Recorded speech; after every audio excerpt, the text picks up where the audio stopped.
Hi guys, welcome back to Tutorial Millennials channel. In today's video, I'm going to show you how to find tickets that is reschedulable. So you first tap on flights and make sure that the details are correct.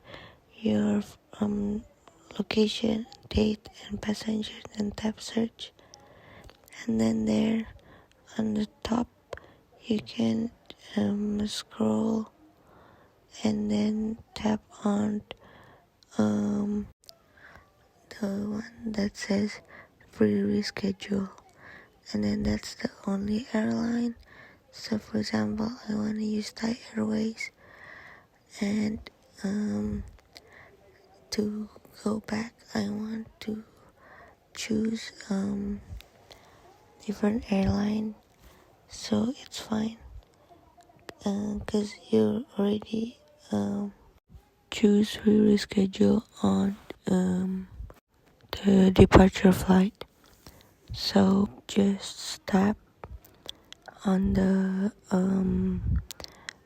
way back and then fill in the booking forms and everything. So to make sure you tap there, and then you can see whether your ticket is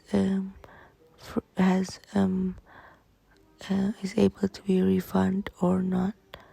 So I hope this video is useful, and thank you for watching.